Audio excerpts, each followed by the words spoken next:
America's initial involvement in Vietnam began in the Eisenhower years. It escalated through the Kennedy, Johnson, and Nixon administrations.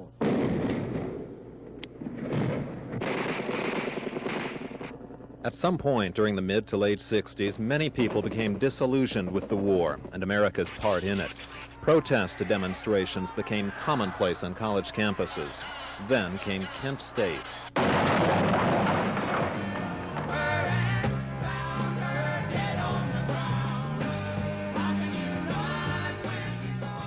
The killing of 4 young people at Kent State galvanized student resistance to the war at campuses across the country, including the University of Iowa. We worked very hard to keep dialogue going, to avoid confrontation, to avoid pointing guns at people, to keep things fluid. I think we did a pretty good job of that. Dean Spriestersbach and Dean Philip Hubbard were then, and still are, members of the University of Iowa Central Administration.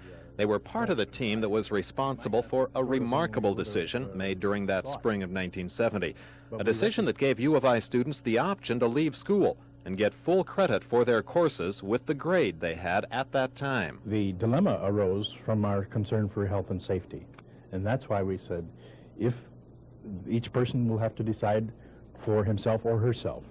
If you feel that it's better for you to leave, you may do so without penalty. Physically, the University of Iowa looks much the same as it did in the late 60s and early 70s. There are, of course, some new buildings, but the hub of the campus remains the pentacrest. But are the students here the same? In most ways, probably they are, but there's one overriding difference between now and then.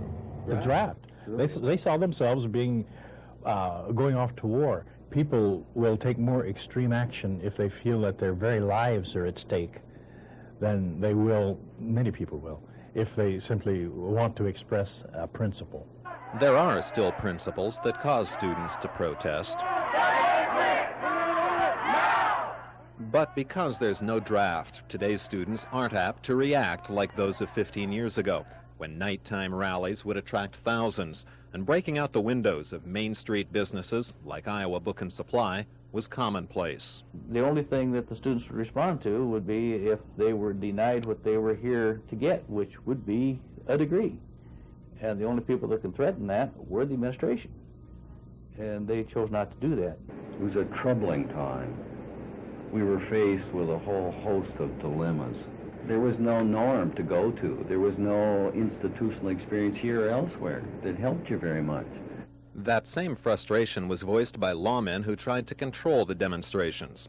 Lyle Dickinson was the state patrol commander in charge of eastern Iowa at the time. I was confused as to why, Well, we had a job to do, and, we also had some personal feelings, but we'd taken an oath to do a job and not allow people to tear up a community. Eventually, the war did wind down, and so did the protests at Iowa and elsewhere.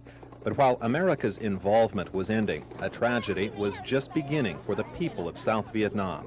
A look at some who left and are now in Iowa in my next report. I'm Barry Butters for Iowa Tonight. Hot dog. They don't have that. They don't have a hot dog.